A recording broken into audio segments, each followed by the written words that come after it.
ওই সাবজেক্টে আসতে হবে, caretaker government subject. It is not possible to return to caretaker government so-called again.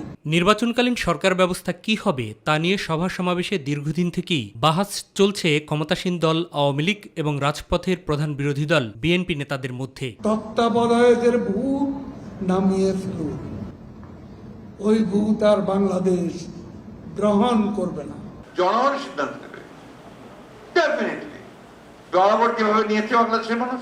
জাতীয় নির্বাচনের ক্ষণ এগিয়ে আসলেও অবস্থান পরিবর্তনের কোনো লক্ষণই প্রকাশ পাচ্ছে না দেশের অন্যতম প্রধান এই দুই দলের নীতি নির্ধারকদের কথায়। তাহলে দেশের রাজনৈতিক ভবিষ্যৎ কোন দিকে আগাচ্ছে প্রশ্ন থাকে সংসদের বিরোধী দল জাতীয় পার্টির চেয়ারম্যানের কাছে।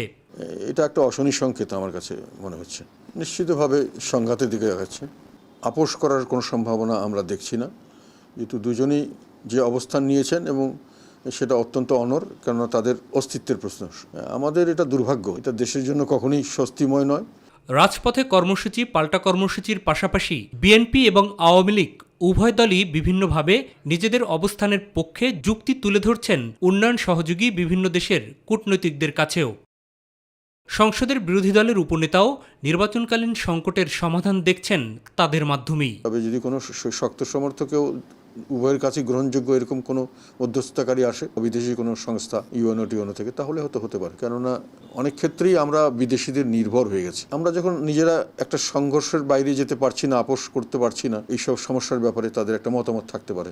দুই পক্ষকে একটা জায়গায় আনতে চান, এটা তো আমি খারাপ কিছু মনে করি না। জাতীয় পার্টির চেয়ারম্যান জানান, নীতিগতভাবে নির্বাচনে অংশ নেয়ার পক্ষে তার দল, যদিও শেষ পর্যন্ত কি হবে তা সময়ই বলে দিবে বলে জানান গোলাম মোহাম্মদ কাদের। অনেক আমাদের আশেপাশে প্রায় দেশেই তো খুব সুষ্ঠু নির্বাচন হচ্ছে, তা আমাদের এখানে কেন আবার সুষ্ঠু নির্বাচন হতে পারে না?